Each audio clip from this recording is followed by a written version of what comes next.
This is Cave Factory, a fairly new questing 1.16.5 mod pack, which has a very similar start to a mod pack like Stoneblock or Stoneblock 2. Those were Feed the Beast mod packs that came out a few years ago now for Minecraft 1.12. This is a very similar premise in that you start the world inside of this small cave, and the entire rest of the world, this is the overworld by the way, is stone. So all the way up to Y level 255 and all the way down to Y level 0, the entire world is stone. In fact, if we right click and open this quest book here, the very first quest in the quest book says welcome, and it says welcome to Cave Factory. Your mission here is to create an underground factory and automate as many things as you can.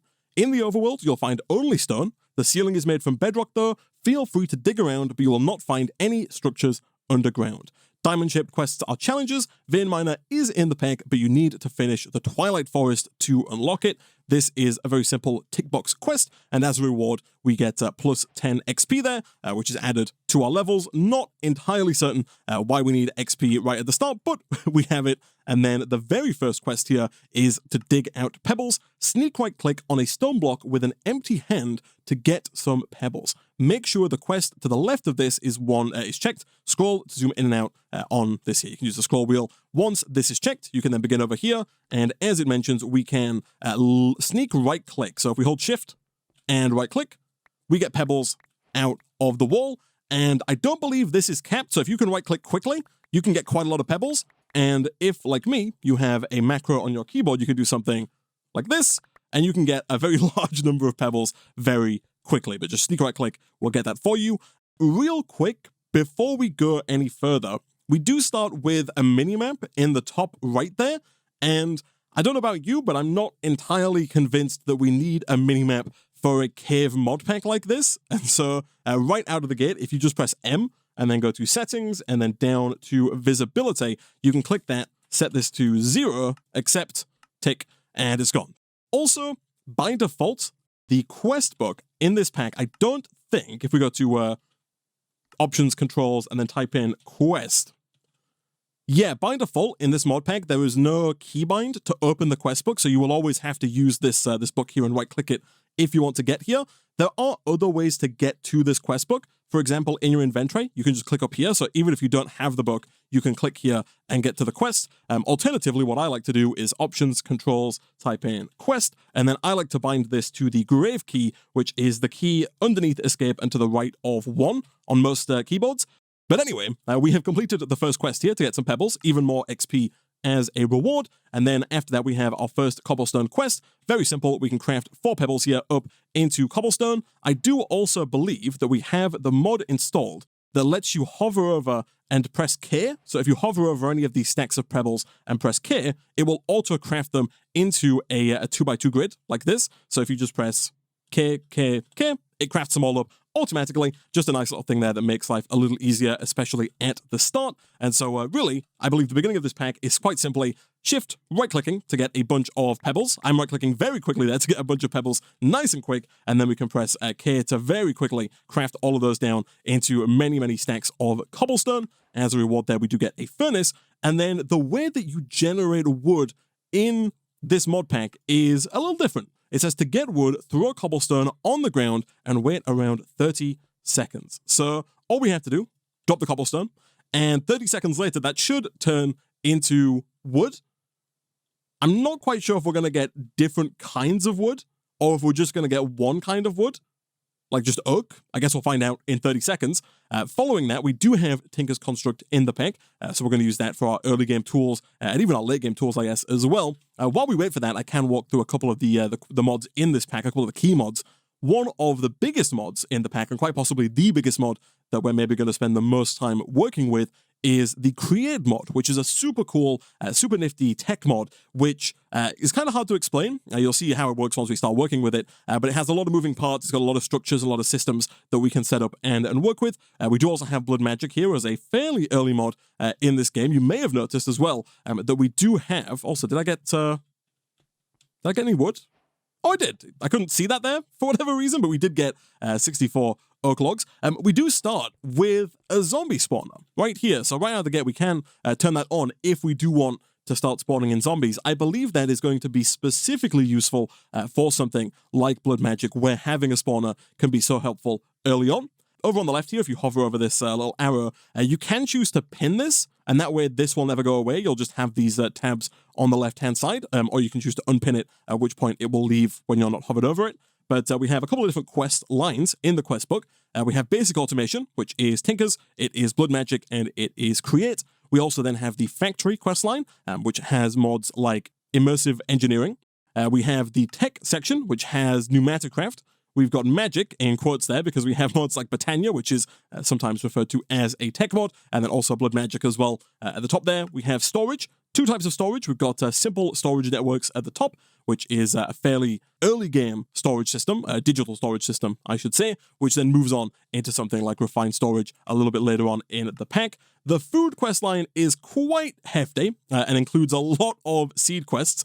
These seeds here from Pam's Harvest Craft 2. There's a lot of quests there to be done, with the Mechanical Harvester being the center quest there, so I'll see how that unfolds, I guess, later on in the pack. The Exploration quest line has Twilight Forest, as well as the End, by the looks of it, at the top there. And then finally, there is also a challenge quest line, which has some challenging quests, things like the Ultimate Singularity.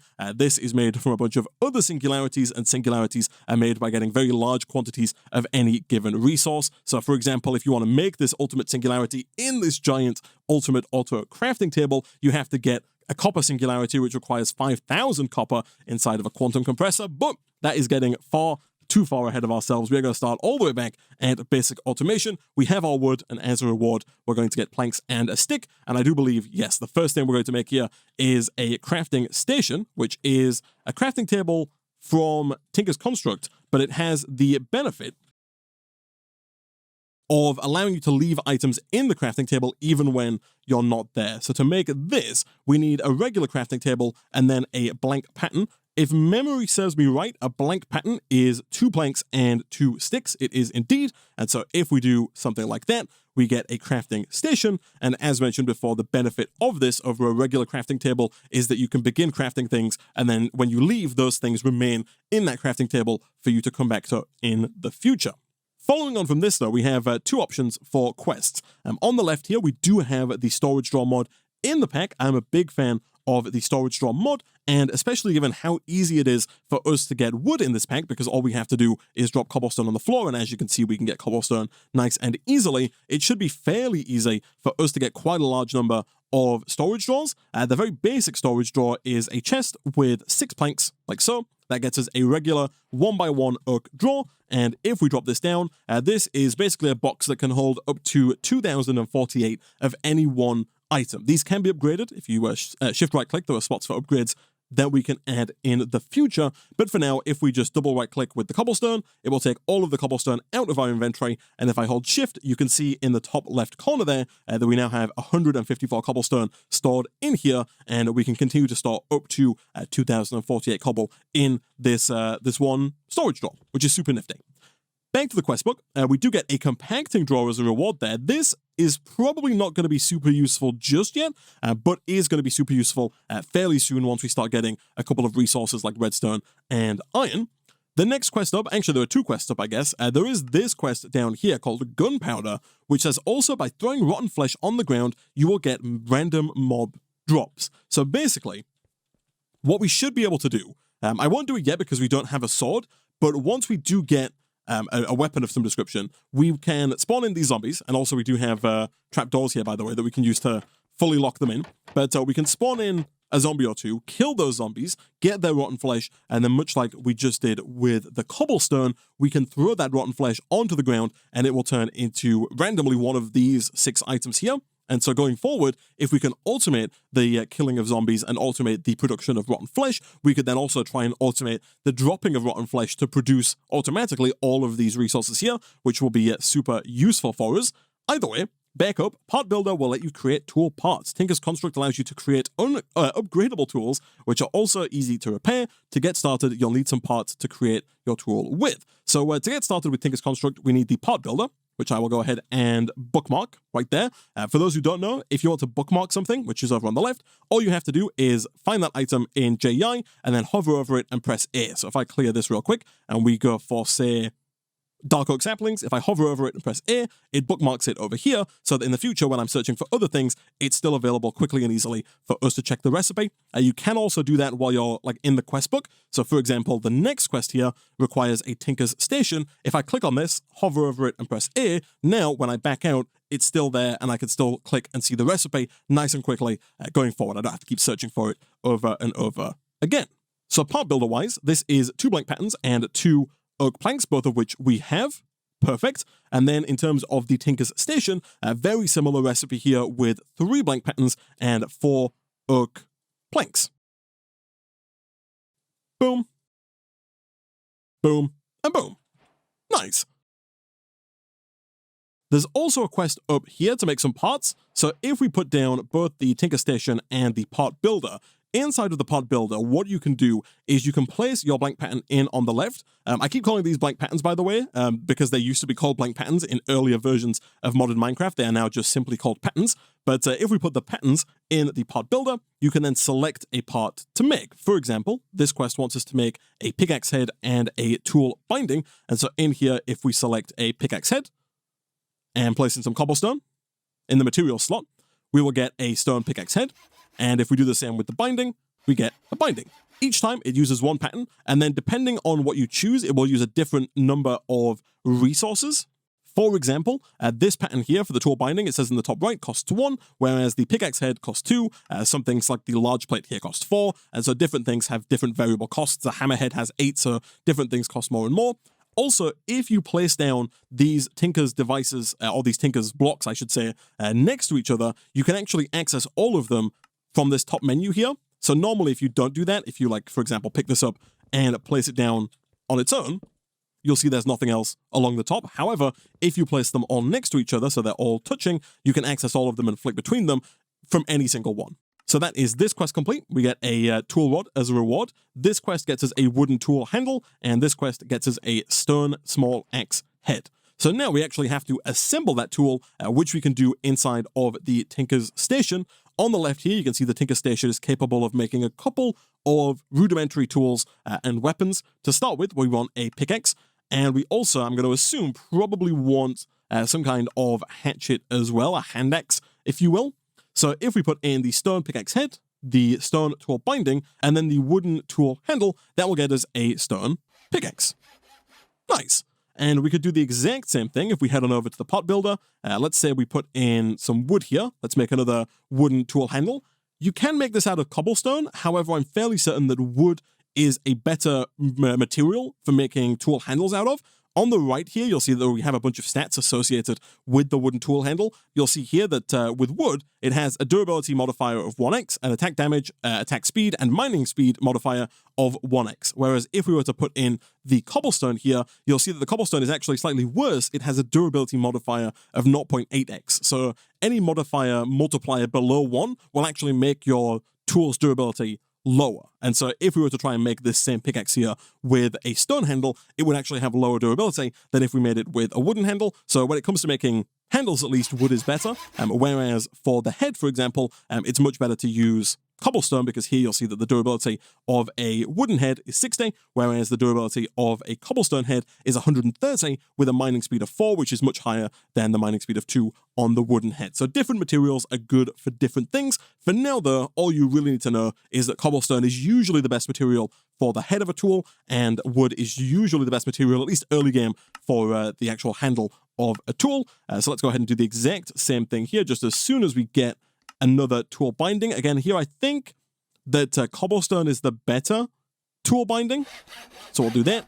Back over in the station, we can do tool handle, binding, small stone X head, and that gets us a stone hand axe. Nice. We do get a diamond here as a reward for our first pickaxe, which is very nice indeed. And I believe the idea that they want us to do here is you can place your tools into the Tinker Station, and you can then modify them to make them better than they are by default. So for example, if I take this diamond here and I put it in one of these two slots, you'll see that we actually add that diamond, or we can add that diamond, I should say, to the stone pickaxe. As soon as you take it out of this slot on the right, the diamond will be used up. And this changes a few things. If you check the durability, adding the diamond increases the durability from 630 all the way up, from 130 all the way up to 630. It also increases the mining level from stone all the way up to diamond. So this will be able to mine things like redstone, obsidian, all kinds of stuff, anything that a diamond pickaxe would normally be able to mine. It also increases the mining speed and the attack damage, but it does lower the number of upgrades because by default, you can only have 3 upgrades on any given tool, and adding this diamond would be one of those 3 upgrades. However, I do think this is going to be worth it because we, as you're about to see, are going to do quite a bit of mining in this pack. As is going to be told to us by the next quest here, getting basic resources. Wherever you mine, you have the same chance to get random ores, so you can make some space for your factory and find some diamonds at the same time. So if we take our brand new stone pickaxe and we just begin mining away at, let's say, the back wall here, every time that we mine, we have a chance of getting random ore. So right there, we got iron ore. We also got some granite cobblestone. We got nickel ore. We got weathered limestone cobblestone, dolomite cobblestone, coal ore, regular cobblestone, and gabbro ore, and also diorite cobblestone as well. So we've got quite a bit of kind of junk at the top here, but we also got a couple of ores as well. And I believe as we go, as the quest book stated, we do have a random chance to get basically all of the ores. So we can get redstone, lapis, diamond, emeralds. All of the ores in the game are available from just breaking cobblestone like this. And I also do believe that later on in the pack, that means that we can probably automate this process if we can set up some kind of system that can generate regular stone and then also some kind of system that can break that stone. We should be able to automate resource production very easily, I think, just by using some kind of stone production and breaking system. As a reward for this quest, we do get a wood to iron chest upgrade. This is from the Iron Chests mod. And essentially how this works is if we get a regular Minecraft chest, like so, we can then place that down somewhere in the world. For now, let's do that maybe over... Actually, let's put it like right here, next to our crafting station.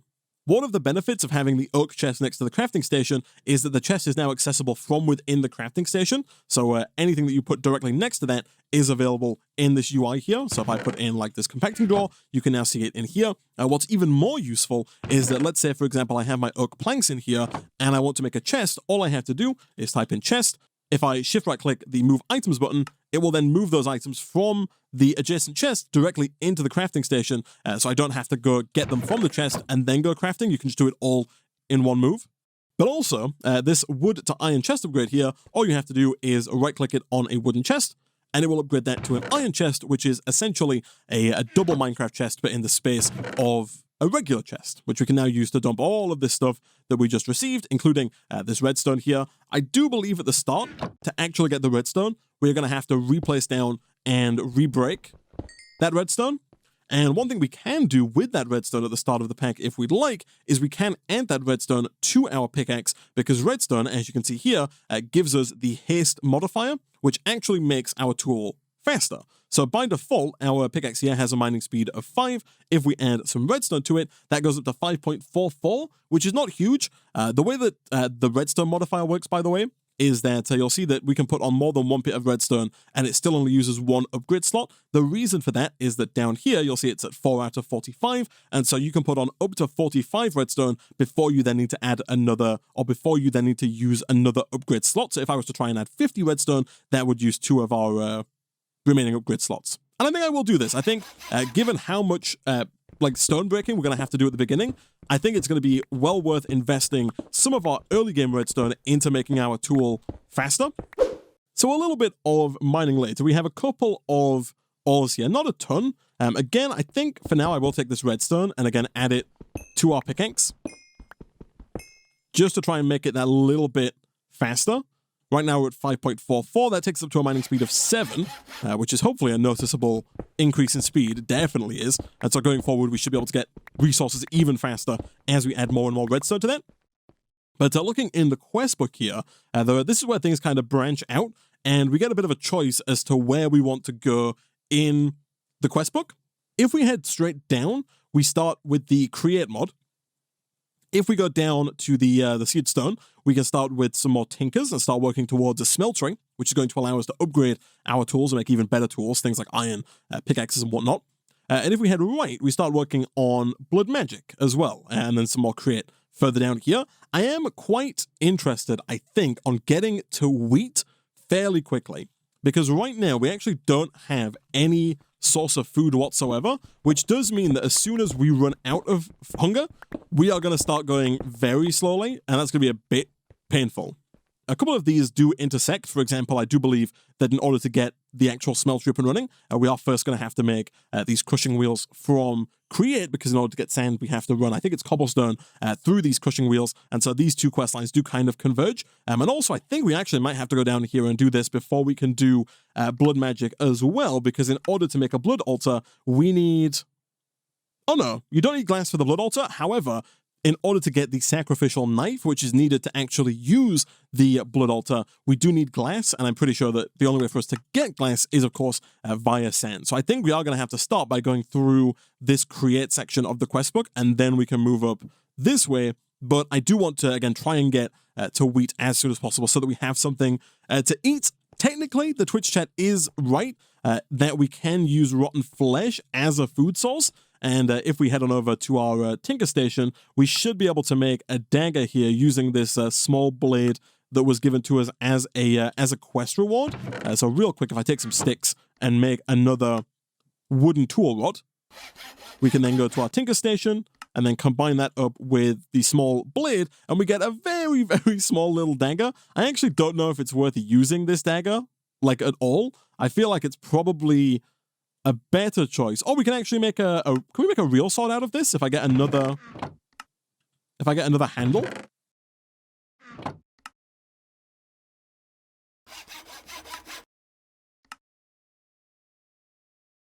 Oh, we totally can. I didn't know if the small stone blade could be used to make both of these, but it looks like it can. Cool. So we'll take a regular stone sword here. I think that's going to be better for us than the small dagger. And then if we go ahead and turn this on, we get, look at that, our first zombie. So they should, yeah, slowly but surely walk towards us.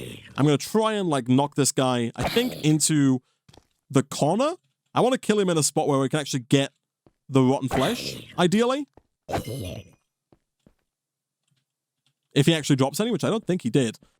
I also don't know if we're better off closing this. I do think that if we close this and then press F7, does that change anything?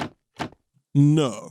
So F7, by the way, toggles the light levels on and off. So if there are red X's on the ground, that means that mobs can spawn in that area. And so I was thinking it's possible that if they're yellow, it means that mobs cannot spawn there, or if there's none of them, you'll see, like here, mobs cannot spawn here. So it looks like even without this closed, mobs can spawn there. So I don't think there's much point in closing those trapdoors. And there we go, look at that, we got some rotten flesh. Nice. So it is true that we can use this as a food source. So while we can use rotten flesh, like, as a food source, it's not a particularly good one.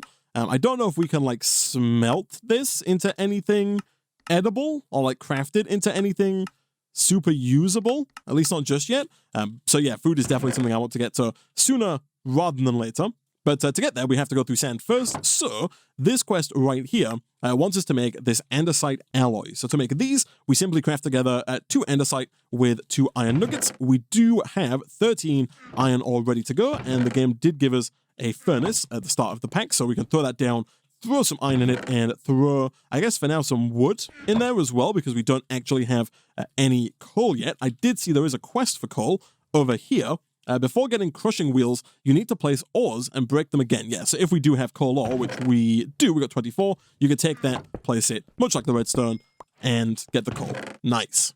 Ooh, so I think what we have to do here is I think we have to take andesite cobblestone and smelt that into regular andesite. Interesting. It's probably, in that case, going to be well worth us crafting up a few more furnaces here to try and make this process a fair bit faster, because especially, and obviously these are temporary placements, the whole base will get rearranged at some point in the future, but especially if we look at something like the crushing wheels here, to make these, we need a lot of andesite alloys. We also need 21 mechanical crafters. Thankfully, the mechanical crafters are significantly easier to make, but you'll see here we need a lot of andesite. Right now, I actually don't even think we have anywhere near enough andesite, let alone, thinking about how long it takes to process that. So I think what we should probably do here, chat, is we should probably get some more cobblestone by shift right-clicking on the wall. It does stop if you're holding something, so it has to be with an empty hand. One way you can get around that is if you do something like this.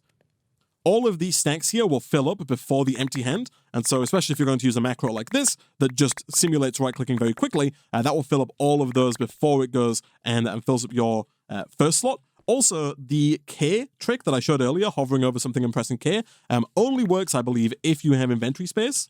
Yeah, so right now it doesn't work. However, if we had a bit of cobblestone on us, it would then work because it would then put the cobblestone into that slot. So let's throw a good amount of this on the ground. We're going to use this as fuel. And I think we should also, chat, let's move back just a smidge, probably spend a good deal more time digging out and trying to get as much andesite as we possibly can. So a little bit of mining later. We do now have a few more ores. We also got our first diamond ore as well. But chat has also pointed out that there is a vanilla recipe that I was not aware of, and that is that you can craft diorite with cobblestone to make andesite, like this. And we actually did have quite a bit of diorite lying around, or at least diorite cobblestone that we're smelting currently into diorite, and so we can use that to get andesite nice and quickly. And I think 44 should be enough here. So we'll start by making 1, because that is all that the first quest wants us to do, like so. Following that, we then have the Getting Power quest. This is to make a windmill bearing and 8 sail frames. So the windmill bearing is made with a turntable, which is a shaft and a slab. A shaft, which is 2 andesite alloy. You get 8 at a time there. And then any kind of stone. So I think we will put some regular old cobblestone into one of these furnaces here to start getting regular stone. We will quickly craft up some planks and then some slabs. We will also then craft up a couple more andesite alloys. We can use those to make the shafts. Once we have a little bit of stone, we can take that, and then from there we should be able to craft up the shaft with the slab to get the turntable, and then the turntable with the shaft and the stone to get the windmill bearing. So that is part 1 of the quest complete. Following that, we then need to make 8 sail frames. These are made with 8 sticks and 1 andesite alloy, and as luck would have it, you do get exactly 8 from 1 batch here. So boom and boom, that gets us 8 sail frames. Nice. So now, for that, we do get a wrench and a bit of super glue, which I'm not familiar with, but we'll find out how that works as we go. Here it says probably the easiest way to get some mechanical power is to create a windmill, place a windmill bearing, and attach the sails to the sticky side. The power will be outputted on the opposite side. Mouse over a windmill bearing item and hold W to see how it works. So this is a super nifty feature of the Create mod. If you hover over something and press W and hold W, it will actually show you how to assemble the structure and how the structure actually works. So this might look a little confusing here at the start, but it shouldn't be too bad, I don't think. So let's see if we can actually make this work. If I get a bit of cobblestone here, let's say we put down the windmill bearing, and I'm going to put this down. It's going to sound a bit odd. I'm going to put it down like here-ish. You'll see why. Hopefully momentarily. If we do that, I actually want this the other way because the power comes out of the back here. So I'm going to put this down this way, like that. And then once we have this down, we can then add the sails. Again, if you hover over this and press W, you'll see that we have the base, and then we can use wood and then attach the sails to that wood. So let's say we grab a plank and we put that down like so. I believe you can build it horizontally as well. I don't think it has to be vertically like it showed in the picture. Now, the tricky part is getting these down correctly, which is always something I have trouble with because I do believe these have to go down in a very specific way, which is not like this. So someone in chat has helped me out here. If you place them down like this, so by default when you place them down, they don't really go on how you want them to, and rotating this does nothing, but if you rotate the side here, it will actually rotate it to where you want it to be, and then from there you can do this, and I believe that this is done.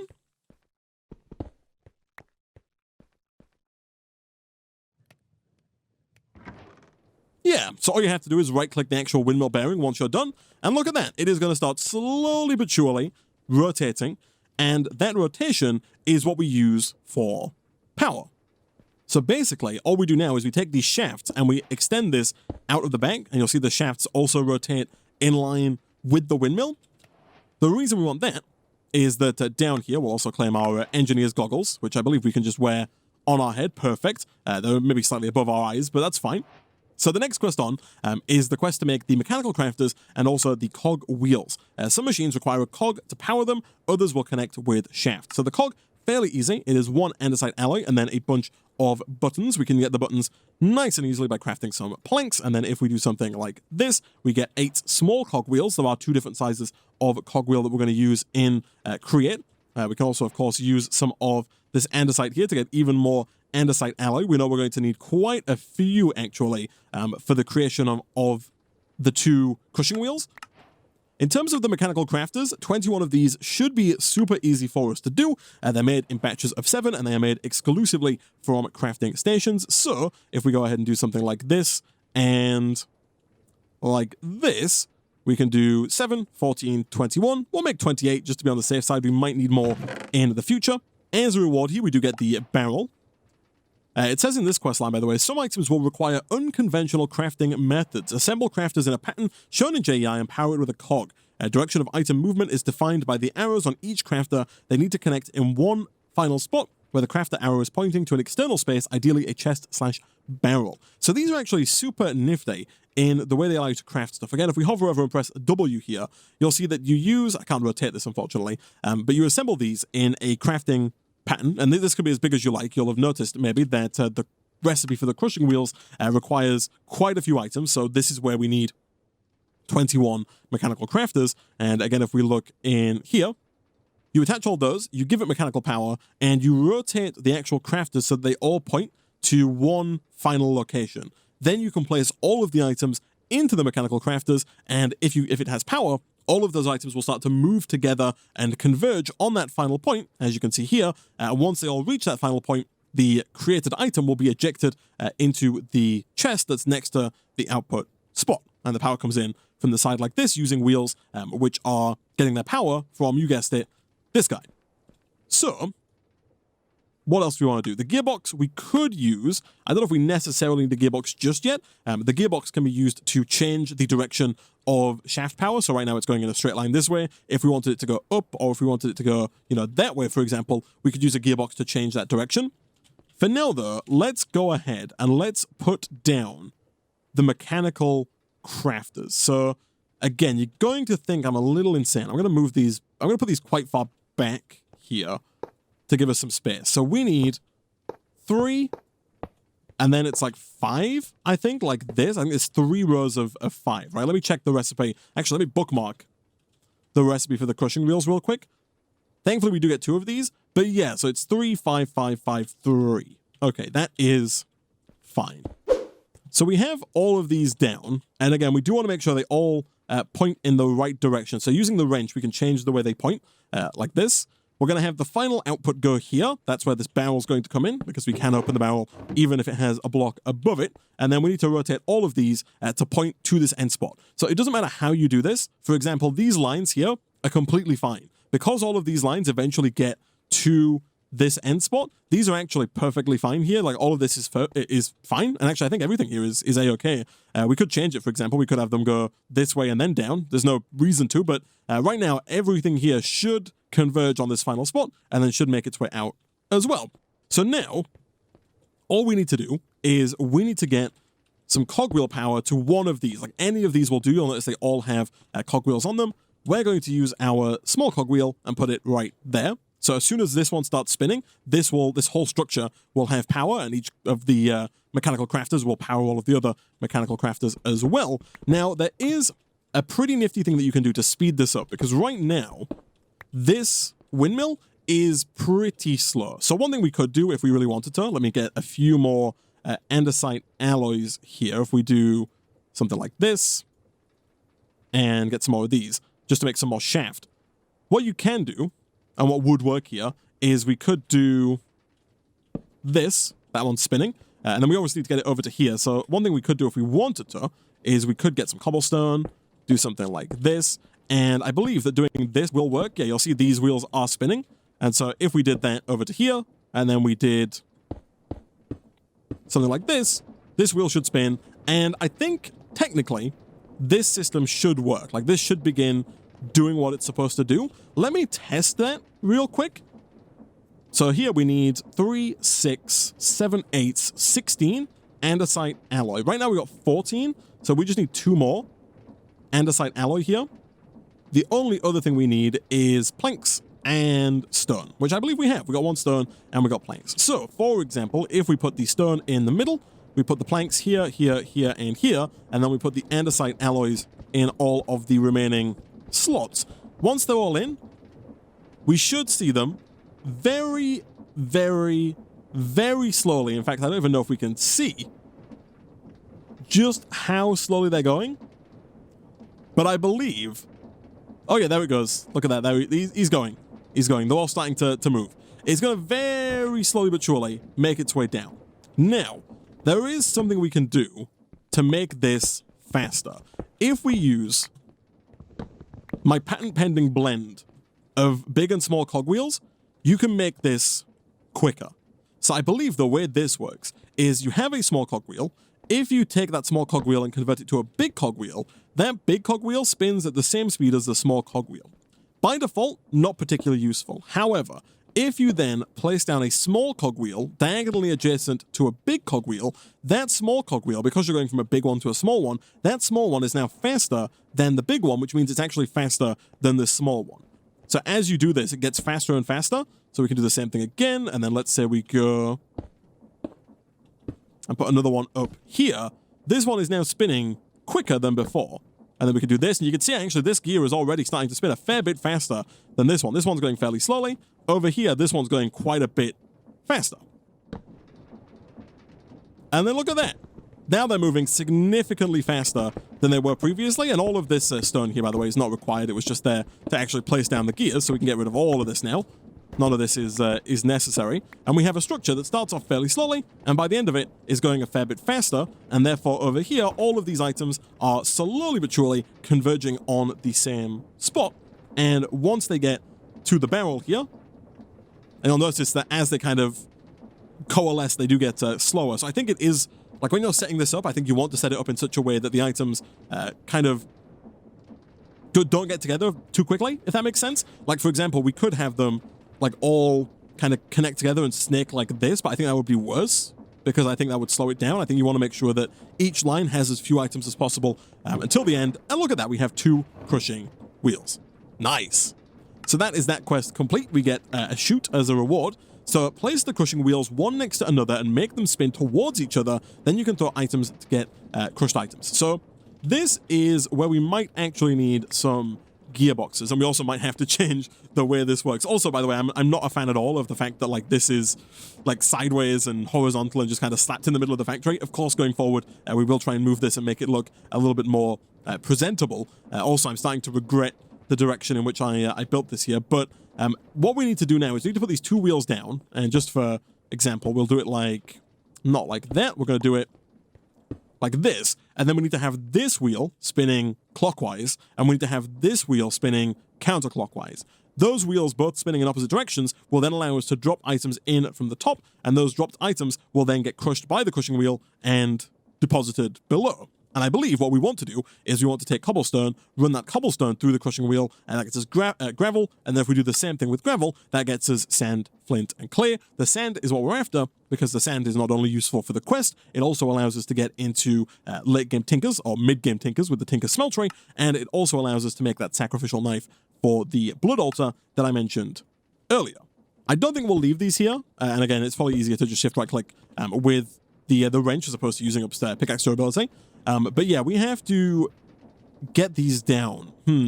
Let's go ahead and craft up. I'll see if we can't craft up the gearbox for the quest, because I think that is also potentially going to be useful here. It says can't get power where you want it, use these.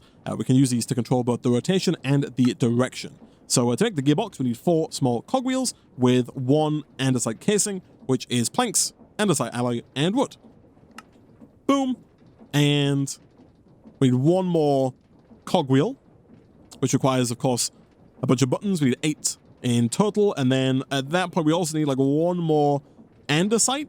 Thankfully, we do have more diorite here. So diorite plus cobblestone equals andesite. Double the amount of andesite as well, which is very nice indeed. Take a few of those with the buttons to make another set of cogwheels. And then once we have the cogwheels, we can go 1, 2, 3, 4, and casing. And that gets us the gearbox. So the gearbox is useful in that you can take it, and if you put it down, you can not only use it to change the direction of the shaft, so for example, we could now come off like this, but you can also use it to split the shaft power as well. So now we have not only shaft power going that way, but we also have it coming out this way as well. Okay, so a little while later, I've dug out some more of this cave area where we've been digging out initially, and we have a lot more stuff here. We're actually very close to having our pickaxe at max speed, at least for the one modifier we've added. You'll see we're at 44 out of 45 redstone, so real quick, if we get just a bit more redstone here, we should be able to add one more. That's going to take us up to mining speed 10. If we try and add 2 more, it is doable. Actually, I think we have to do this first. It is doable, but then it's going to take up our final upgrade, so we could go and make it even faster by adding up to another 45 redstone, but for now I think we'll hold off because we might want to add a different modifier for that last upgrade. Also, you'll notice the pickaxe is almost broken. Thankfully, we can repair it by simply putting it in the tinker station with some cobblestone, and in fact, if we get a stack of cobblestone, we can throw that in like so, and fully repair that pickaxe, which is now nice and fast. But essentially, I've moved all of this like initial wind turbine setup into a hole in the wall that I've made over here. The reason for that is I want to give us a good amount of space to accelerate the speed of that wind turbine using the big cog, small cog method before we actually connect things to the cogwheels. So the cogwheels need to go 1 block apart. So it's first cogwheel, 1 gap, and then second cogwheel. And so basically what I'm going to do right now is I'm going to make a few more cogwheels. I have made more gearboxes. Basically the plan is to go a good distance out, I think, like a few more blocks like this, put down a cogwheel, and then begin using the small cogwheel, big cogwheel method. And I think we can actually start with a big cogwheel. There was the beginning. Using this method by having the small cogwheels on a diagonal, and then big cogwheel, and then you guessed it, small cogwheel, until they come together in the middle where we're going to have our 2 crushing wheels approximately here and here, like that. So the Twitch chat actually very handily pointed out that it makes a lot more sense to speed up the shaft and then split it, as opposed to splitting it and then speeding up both shafts. So we've sped this one up with the cogwheels that we had. And then now, if we do this and this, that's almost working, but not quite, because they're not currently going in the right direction. Right now, this one and this one, like we could put the wheels down, but both the wheels here will be spinning in the same direction, which I'm pretty sure doesn't work.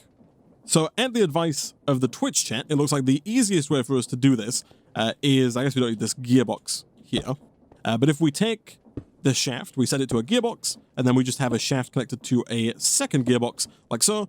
These are now rotating in opposite directions, although this might work. I actually don't know. These are rotating in the directions I don't want them to rotate in. Like they're going outwards, not inwards. I actually don't know if that works or not. I don't think it does. Yeah, they two are rotating the other way. So adding in another gearbox here does make that happen. So previously it was just like this. They spin outwards. If we replace this with a gearbox here, that changes the direction, and now they're spinning together. Nice. So now we have this. You'll see the little particle effects in the middle there. We should be able to drop things like cobblestone into the middle. They get sucked down, and look at that. We get gravel. Nice. And I think we can, if we want, drop like a full stack of cobble on there, and that will slowly but surely get sucked through. It does take longer, like the middle animation process takes longer when there's more stuff to be processed. But there we go. We get 61 gravel, and if we wanted to, we could then take that, let's say we take half a stack, throw that in, and that is of course going to get us half a stack of sand. Nice. Now I think the chutes can be used to collect these items. I don't know if they can be used to drop them. Oh, they totally can. Nice. Okay, that is very useful. So I believe what that means is that if we were to go ahead and make 2 chests, we can put 1 chest up above the center here and above a chute. So we want to put the chest like here maybe, and then if we put a chute beneath that, pulling out anything that we put in there. So let's say I put some cobblestone in. Actually, let's say I put gravel in. That gravel gets sucked out and gets dropped down, which is perfect. Right now, they're stuck there because they're waiting on the sand to finish that we put in mere moments ago. There it is. And then the gravel's going to start, and then it's going to move on afterwards. And then at the bottom here, we can do a similar thing. I actually don't know if you can go into a chest like you would with a hopper. I don't think you can. Like, I don't think this works. It doesn't, unfortunately. But what we can do is we can take this chest, place it down here, and then we might have to move this down by one, because I don't know if that works or not. That might work. I'm actually not too sure, but let's give it a try. If we put in one cobblestone, that cobblestone gets dropped out of the chute, and then hopefully it gets turned into gravel. Nice, that does totally work. And then we'll take that gravel, put it in again, gets dropped down, gets crushed by the wheel, and then boom, sand. Nice. Chat is telling me to jump in the wheels. I have played with Create before, and so a quick warning for those watching at home, if you do jump into the wheels, you will start to take damage as the wheels try to crush you. So I would not recommend that. But we do now have sand, and so that is that quest here complete. We get a random amount of glass, somewhere between 1 and 64. We got 54, which is a nice high number there. We got lucky, I guess, on the randomness.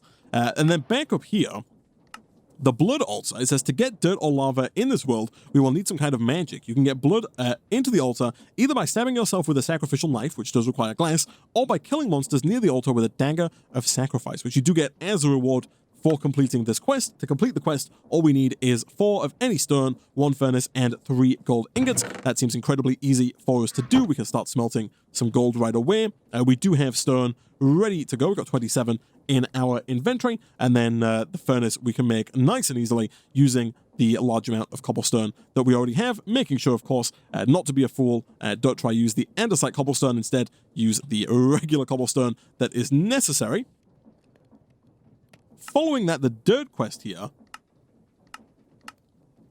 Oh, I see. So we can use granite and 10 LP to make 1 dirt. Right now we do have 51 granite. I will start smelting that because I assume we're going to need it in smelted form, not in cobblestone form. Once we have dirt, in order to get kelp, it says throw dirt on the ground and wait 15 seconds to get a random plant. A random plant? Interesting. Chat's also telling me you can wrench the chute here to make it have glass like that. You can just right-click with the wrench, and at that point, I assume we can watch the items fly through a bit more in real time, and presumably we'll see the cobble, make its way down there as well. Nice. That's good stuff. Over here, this is done. So we'll take you. We have 3 gold. We needed 4 stone and 1 furnace. And there we go. We have our blood altar. So if we were to place this down, we can place this down anyway. We can always move it. You can pick that back up just fine. The sacrificial knife might be a quest. It's not, but the sacrificial knife isn't too difficult to make. It's 1 gold, 1 iron, and then 5 glass. Boom. That gets us a sacrificial dagger. So this is a fairly easy way of getting LP. So with this, if you're close to the altar, you can just right-click, and that will take some of your health away. It will take away life points, but it will give you quick and easy LP. We do also get this Dagger of Sacrifice from the quest reward. And so if your blood altar is close enough to a zombie, I don't know necessarily how close it has to be. I think it has to be fairly close. But if it's close enough to a zombie when you kill that zombie, the life points should make their way into the blood altar. I think this might be too far away, but we can give it a try. We'll see if we can get a zombie to spawn in and then see if we can't kill that zombie with this Dagger of Sacrifice. And then if we hold shift while looking at the blood altar, you can see in the tank there in the top left, right now it's got 0 out of 10,000. Oh, that totally does work. Nice. So there's 436 LP. You'll see the number is going down. I believe that is because there's an internal buffer in the blood altar that fills up. So that only happens like initially. Once that internal buffer is filled up, then that will stop going down. And I believe you still can use the LP that's in that buffer, if I'm not mistaken.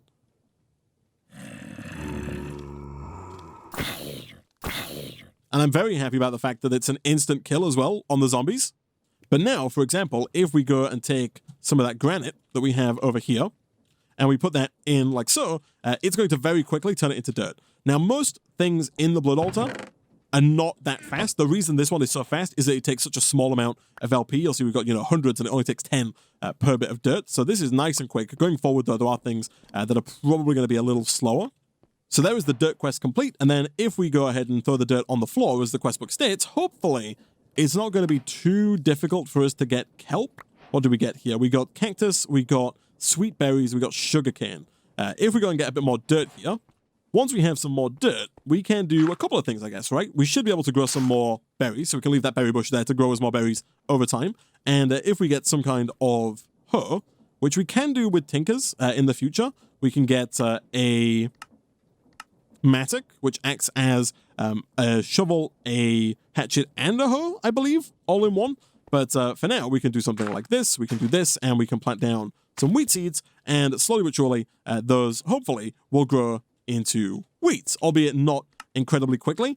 Cactuses, or cacti, contain a lot of water. I've heard maybe we'll be able to extract it using a mixer. Throw dirt on the ground and wait 15 seconds to get the chance of getting cactus. So we can take that cactus, and we can put that through a mixer from Create, which I believe is this one. And yeah, look at that. So each cactus that you run through a mixer, so the mixing device, again, we would connect up with our kinetic power. It looks like we need a gear to connect to this mixing device. And then that will allow us to turn cactuses into water. We also need a basin for that. And then, therefore, 4 cactus would get us 1 water. So I guess it's probably also going to be our best interest to see if we can't start growing cactus, because we're going to need at least 4 in order to get 1 bucket, and then, you know, maybe more in the future. Ideally, we want, I guess, 2 buckets so we can make an unlimited water source after the fact there. I guess we do probably want to do more dirt here, because we are going to need kelp if we want to get conveyor belts. So these conveyor belts allow you to move items around. For example, right now, we're doing everything somewhat manually, right? We're taking our cobblestone, we're putting it in here, we're turning it into gravel, we're taking the gravel, putting it back in, turning it into sand. Once we have access to belts, we could set up a second set of wheels, and for example, we could have kelp. No kelp. But for example, we could have cobble go into there, come down, turn it to gravel. We could then have that gravel go onto a belt, back up to a second set of wheels that then turn it into sand to try and automate that sand making process. I will take the remainder of our granite here, and I will try, also you'll see here that we're no longer losing LP. That's because that internal buffer is now full, but we can try and get that bit of kelp. We did also get a potato there, actually, which is also another item that is probably quite useful. We should probably try growing those as well as our wheat farm. There we go. We got 2 kelp in there, and we got more food as well, which is very nice indeed. I will eat a few of these sweet berries. It's actually fairly easy for us to get more of those. Although, actually, we should probably also... Like, again, these are actually fairly easy for us to plant. Ooh, maybe... Do we have... Oh, it looks like we actually do have the mod installed that allows us to shift to make this grow faster. That is super useful. Thank you, Modpack developer, for adding that to the pack. So essentially, if we stand close to this wheat and these berries here, we can just shift click very quickly, and that will accelerate the speed at which these grow. Look at that. So we actually do now have, thankfully, a source of food that we can use going forward, and we can eat these. I was thinking we were going to need like a big old field of wheat or a big old, you know, field of sweet berries, but thankfully it looks like if we need food, we can just come over here and twerk for it. Beautiful. And the sacrificial knife that we just made works in the exact same way. We've got 644 millibuckets of LP. If we right-click with the knife, it goes up to 844, so you get 200 LP in the blood altar for every right-click that you do. So you can do that, but again, the dagger does work on the zombies as well. But I think, chat, that is probably where we're going to go ahead and wrap things up for today. Between streams, I think I might do a little bit more digging to make this room a little bigger, and also to get a few more of the key ores that we might need in the next stream. But next time, we will come back. I think we'll probably look at making a smeltery. Now that we have glass, we can actually make the full multi-block smeltery. And I believe we're probably also going to start looking into the beginnings of some more blood magic, getting some water, getting that mixer with the cactus, and getting further and further into both tinkers and blood magic, and of course create as well. And we might even look at getting a better power source than the current one that we have, because this windmill might not last us too long. And then of course in the future we can start working on some of the other quest lines as well, or working towards the challenge quest lines at the very end of the pack.